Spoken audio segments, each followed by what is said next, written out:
Hey guys, it's Becca Switzer with Roof Sales Mastery.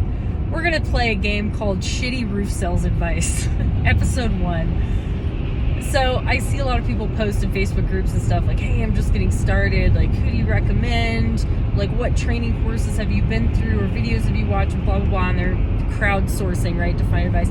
And inevitably, I'll see somebody that's like, you know, the best thing you can do is just go out and just start. Just go out and just knock doors, man. You're never going to get better training than just going out in the field and knocking doors and getting on roofs. And every time I see that comment, I'm like, oh my God, it's just bad advice. And here's a great analogy. If you've never heard me say this before, which I've used in a lot of videos, that would be like saying to somebody who wants to start a bakery to make a living, like, hey man, the best thing you can do, like everybody's got their recipe that they can share for their perfect cake, but the best thing you can do is just not look at anybody else's step-by-step recipe and just get in the kitchen and start throwing flour and eggs together. Guess what that person is gonna do?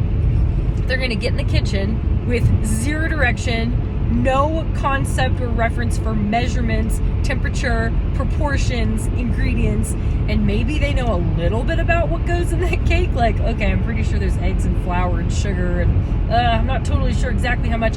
And then they just start mixing and flopping cakes and messing up and wasting ingredients and getting frustrated.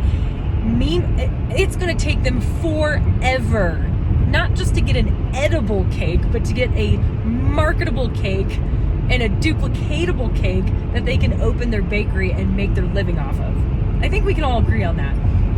Wouldn't it make more sense to start with a proven recipe that, yes, somebody else has perfected?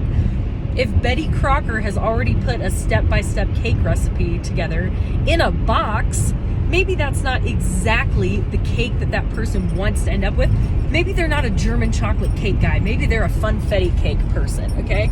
That's fine. But just because you don't think that German chocolate cake is exactly the flavor or the style that you're going for in your restaurant, starting with that recipe and getting the basics down and the proportions down and the step-by-step part down is absolutely critical and is gonna save you a shitload of time. So please don't wander into the kitchen and just start throwing ingredients together. It's costly, it's frustrating, it's wasteful, and it's unnecessary.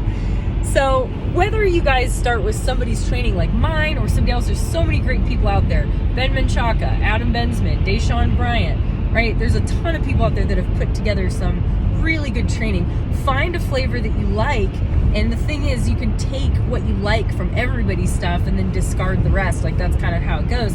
But start with something that's step by step and proven already and structured so that you know what you're doing. It's just better. It makes more sense.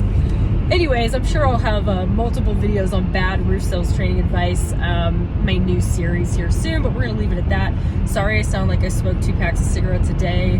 I have a cold. So, love you guys. Subscribe to my YouTube channel. You can follow my stuff on Instagram, Roof Sales Mastery, and my Facebook page, also Roof Sales Mastery. I love you guys. I'll catch you guys on the next one. Bye.